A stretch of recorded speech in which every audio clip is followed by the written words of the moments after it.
Mesdames et messieurs, assalamu alaikum, bienvenue au 20h30 de ce 23 Safar 1443 de l'Hégire, correspondant au jeudi 30 septembre 2021 au sommaire de l'actualité. L'érudit de la ville de Ségou au Mali, Cheikh Mohamed Arabi, est en visite en Côte d'Ivoire. Il a posé sa valise en début de semaine dans la région du Kabadougou où il a invité les fidèles à consolider la cohésion sociale. Le dossier de la rédaction est consacré ce soir au problème d'accès au réseau téléphonique à Karasso, localité située au nord de la Côte d'Ivoire. Comment les populations vivent-elles cette situation? À suivre les précisions de notre reporter Yacoub Kone. En Guinée, le colonel Mamadi Doumbouya prêtera serment demain vendredi. Il a pris le pouvoir à la suite d'un coup de force le 5 septembre contre l'ex-président Alpha Condé. L'érudit Cheikh Mohamed Arabi Haïdara de la ville malienne de Ségou est en visite de courtoisie dans notre pays, la Côte d'Ivoire, depuis la semaine dernière. C'est dans la région du Kabadougou, au nord-ouest, qu'il a posé ses valises. Il a animé mardi dans la capitale Odiné une conférence sur le rôle de la confrérie Tigania dans la consolidation de la cohésion sociale. C'était en présence du ministre-gouverneur du district du Denguélé, Gaussou Touré, Diomande Bouaké et Sissé Daouda. Cette visite de courtoisie se déroule sous les auspices des guides religieux de la région du Kabadougou et se situe dans la droite ligne des activités du Cheikh Mohamed Arabi Haïdara. De sa communication, le guide religieux a mis l'accent sur la fraternité ancestrale qui lie le Mali à la Côte d'Ivoire. Si le monde t'accueille à bras ouverts, cela démontre leur degré de maturité. Nous en sommes très contents tout en espérant que nos œuvres seront couronnées de succès. Nous prions tant pour le Mali que pour la Côte d'Ivoire. Nul n'était les frontières politiques, la Côte d'Ivoire et le Mali sont une et indivisibles. Alors, nous pouvons dire que nous avons quitté notre pays et nous sommes arrivés dans notre pays. Les autorités, les cadres d'Odjéné qui nous ont accueillis à bras ouverts, qu'Allah le Tout-Puissant les bénisse et bénisse la Côte d'Ivoire. Honorant de leur présence à cette cérémonie, les autorités et cadres du Denguélé ont salué la tenue de cette initiative de portée religieuse et socio-culturelle. Profonde joie que nous avons ce jour de recevoir celui que tout le monde veut voir, celui que tout le monde veut toucher et que depuis avant-hier est avec nous à Odiné ici. Et nous avons assisté tout à l'heure à une conférence très instructive sur le plan islamique. C'est le sentiment de joie. Nous sommes tous heureux de recevoir le grand cheikh Mohamed Arabi qui est venu mettre la grâce divine sur toute notre ville et toute notre région et sur la Côte d'Ivoire entière. Venir donner la parole de la lumière comme ça dans une ville de tant de bénédictions. Tout le monde fait ça pour son village et pour son département. Le Cheikh Mohamed Arabi a été désigné et investi au trône de la confrérie Tidjaniya le 6 mai 2016, suite au rappel à Dieu de son père Cheikh Mounir Mahi Haïdara, qui en était le guide spirituel. L'actualité en Côte d'Ivoire, c'est aussi la rentrée des classes 2021-2022. L'ONG 2ATCI apporte son soutien aux enfants orphelins et vulnérables. Ces derniers ont reçu mercredi des kits scolaires. Témoins de l'événement, Traoré Vaseko et Sissé Doussou. Ce sont près de 65 enfants, dont des orphelins et autres de parents démunis et vulnérables, qui ont reçu des dons de kits scolaires et la somme d'inscription dans différents établissements privés et publics. C'est pour les frais d'inscription de votre fille qui est déjà affectée de l'État, puis les fournitures scolaires pour cette année scolaire. C'est un don offert par l'ONG 2ATCI et ses collaborateurs. Les parents ne sont pas restés insensibles à ce soutien qui leur est apporté en ce début d'année scolaire. L'ONG, je remercie beaucoup l'ONG pour ce don.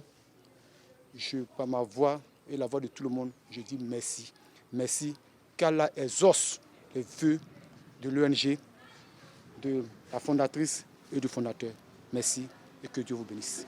Les responsables de l'ONG 2ATCI affirment être toujours dans l'élan de répondre aux besoins des couches vulnérables. Nous sommes ici cet après-midi, j'allais dire, dans le cadre de la prise en charge, n'est-ce pas, de nos orphelins et enfants vulnérables. C'est de l'aide qui provient de diverses horizons. C'est des personnes que je connais, pour la plupart, il y en a que je ne connais pas du tout, que je sollicite en faveur, n'est-ce pas, de ces enfants-là, et qui, malgré leur charge, malgré leurs difficultés à elles aussi, acceptent, n'est-ce pas, de prêter main forte à ces enfants-là, pour leur éviter de ressentir, n'est-ce pas, le désespoir, la frustration et tomber dans le vice. À cette 6e édition, le coût du soutien apporté par l'ONG 2ATCI à ces personnes en difficulté s'élève à près de 2 500 000 francs CFA. Pour certains, il est inimaginable de passer une journée sans surfer sur les réseaux sociaux. Et pourtant, dans d'autres contrées du pays, l'on peine toujours à passer et recevoir des appels faute de réseau mobile. Notre reporter Jacob Koné nous amène ce soir au pays profond, dans une petite localité, pour nous faire découvrir comment les populations vivent cette situation à une époque où le téléphone est partie intégrante de la vie de l'être humain. La vie dans un village en déficit de réseau, c'est le titre du dossier de la rédaction. Regardez. Non, ce n'est pas ce que vous pensez. Ce n'est pas une séance de photos selfie. La situation est bien plus sérieuse. Oui, je cherche le réseau. C'est le réseau que je suis en train de chercher comme ça. Voilà. Arrivé dans ce village pour un bref délai, Ali Razak est angoissé de réaliser qu'il pourrait manquer de meilleures choses à cause d'un déficit de réseau téléphonique. Je suis arrivé dans le village nouvellement. Je suis venu pour des affaires. Et comme j'ai constaté que vraiment il n'y a pas de réseau dans le village, alors que je dois recevoir certains appels. Karasso est tout simplement malchanceux. C'est le seul village dans la zone à être survolé par les réseaux mobiles. Même les plantations sont mieux servies que le village lui-même. Bon nombre d'habitants accusent sa position géographique, car planté dans une sorte de cuvette formée par les montagnes. Ce que nous on constate, c'est que on peut dire qu'il y a les antennes partout autour de nous. Par exemple, à Timé, à Ngolblasso, il y a des antennes vers Bordeaux, mais le réseau de ces antennes-là, ce n'est pas à Karasso. Bon, nous, on ne connaît pas effectivement comment le réseau se balance, mais si on remarque, on peut se dire comment on est dans le trou, parce que la montagne nous entoure. Si la montagne nous entoure, nous, on ne sait pas si les montagnes peuvent bloquer le réseau. Non, on ne sait pas. Hein? C'est difficile de recevoir un appel, surtout c'est nous qui appelons. On appelle pour pouvoir avoir les nouvelles, que ce soit des nouvelles des parents, pour avoir des informations au niveau de notre conscription, de l'inspection. Il faut toujours sortir, aller à 1-2 km d'ici pour pouvoir avoir un bon réseau de communication. Entre nous-mêmes au village, d'abord, on a besoin de se communiquer. Parce qu'il y a des parents qui vont au champ, il y a d'autres qui sont au village. Ou par exemple, si on a un problème au village, on peut appeler au champ pour communiquer, pour qu'on se donne des informations. Ici, le conditionnement des herbicides et des bidons vides d'eau minérale sont des objets précieux. Sur les murs, les poteaux, les arbres, ils sont accrochés partout dans le village. Ils sont baptisés détecteurs de réseau. Des fois, tu es là et puis tu es assis là ou bien tu es de passage et puis tu vois que soit les barres de réseau montent. Tu te dis que, ah voilà, ici là, peut-être que je peux communiquer. Tu essaies, tu lances l'appel. Bon, si tu as pu appeler, c'est qu'il y a un réseau là. Tu plantes un bois et puis tu accroches une boîte. Donc là, c'est ton repère des réseaux.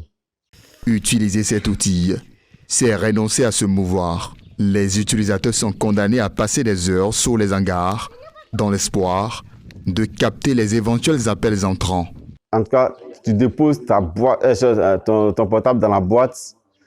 Il faut rester à côté. Parce que tu vas loin, ça risque de se perdre. Tu es en communication, tu restes à côté. Tu n'es pas en communication, tu restes à côté, tu ne vas pas loin. Ici, s'il existe un vœu commun à tous les habitants du village, c'est de voir le réseau mobile couvrir tout le territoire afin d'être connecté au reste du monde. Un sujet de la rédaction signé Yacoub Koné. Retour ici à Abidjan pour parler sécurité informatique. Un séminaire sur la télésurveillance a eu lieu ce matin dans la commune de Marcory. Il s'agit d'un cadre de présentation et d'innovation des équipements de sécurité en vue de faciliter le quotidien des populations ivoiriennes. Le reportage de Ahmed Bakayoko. Le monde numérique et son cortège d'innovation admet une influence considérable sur les activités humaines. La Côte d'Ivoire est engagée dans un processus de transformation numérique pour répondre aux défis sécuritaires. Ainsi, cet atelier sert de vitrine à la proposition de solutions technologiques modernes afin de consolider un climat sécuritaire paisible en Côte d'Ivoire. Nous sommes tous conscients de ce qui se passe à travers le monde. Et nous savons aujourd'hui que le besoin de sécurité est devenu un besoin phare et indispensable pour l'humanité tout entière. La technologie, en ce qui concerne la télésurveillance, vient pour trouver des solutions à tous ces problèmes auxquels nous sommes confrontés aujourd'hui. Et en plus, le système d'anti-intrusion, le système de contrôle d'accès, le système infrarouge, et tout ça, ce sont des éléments qui viennent pour, renforcer la sécurité en termes de prévision et disons donc de prévention et même en termes aussi d'action pour renforcer le système sécuritaire mondial. La sécurisation des frontières est un enjeu de taille pour les autorités ivoiriennes. Le ministère du Budget et du Portefeuille de l'État, à travers son chargé d'études, Soro Songari, réaffirme son engagement à faire de la technologie une réponse concrète à la problématique sécuritaire. Je me souviens que la dernière fois, monsieur le ministre se prononçait sur la porosité de nos frontières. Il faut dire qu'il y a assez de trafic illicite au niveau des marchandises et autres. Donc il importe qu'on se tourne vers ce genre de solutions pour pouvoir peut-être flasher, sinon prendre des empreintes des véhicules qui entrent et qui sortent, pour pouvoir étiqueter un peu les marchandises aussi, effectivement, et essayer de prendre les mesures qui s'imposent. Donc la sinon la visio-sécurité est une priorité donc, du ministère du Budget et du Portefeuille de l'État. Cet atelier semble avoir tenu toutes ses promesses. Les participants ont pu mesurer l'efficience de ces dispositifs de sécurité. Ce que je retiens, c'est que vraiment, les nouvelles technologies dans le domaine de la caméra, vraiment, je pense que c'est vraiment intéressant. Parce que nous avons appris de nouvelles technologies telles que le TIOC, le TOC. Vraiment, il a beaucoup de caractéristiques et vraiment, c'est intéressant. Parce que déjà, vu les caractéristiques des nouvelles technologies, vraiment, je pense que ça peut apporter beaucoup de choses pour la sécurité en Côte d'Ivoire. La télésurveillance concerne notamment la sécurité électronique, le gardiennage, l'assistance, le pointage dans le but de protéger les biens et les personnes. Et découvrons à présent l'actualité sur le continent africain en quelques secondes. Escale en Guinée, en Gambie ou au Nigeria pour terminer en Éthiopie. Le chef de la junte au pouvoir en Guinée, le colonel Mamadi Doumbouya, prêtera serment comme président de transition vendredi. Il prendra formellement ses fonctions pour une durée indéterminée avant un retour des civils à la tête du pays. En Gambie, la cérémonie de remise au président gambien Adama Barrow du rapport de la commission Vérité, Réconciliation et Réparation sur les crimes présumés de son prédécesseur Yahya Jammeh, prévu jeudi, a été reportée sine die. Le juriste américain Reed Brody, qui milite pour faire traduire Yahya Jammeh en justice, a dénoncé dans un tweet ce nouveau report qui provoque la frustration des victimes. Au Nigeria, 13 personnes ont été tuées par des hommes armés qui ont attaqué mardi soir un village situé dans le centre du pays. Le nord-ouest et le centre du Nigeria sont depuis plusieurs années le théâtre de violences perpétrées par des groupes armés qui volent et kidnappent pour exiger des rançons. En Éthiopie, les élections législatives dans 3 régions se déroulent jeudi après plusieurs reports. Dernière étape avant la formation d'un nouveau gouvernement la semaine prochaine. Voilà, point final de ce journal. Merci à toutes et à tous de votre aimable attention. Retrouvez désormais la télévision albayenne sur le numéro 193 des bouquets Canal+. Bonne soirée sur la télévision albayenne. Wassalamu alaikum wa rahmatullahi wa barakatuh.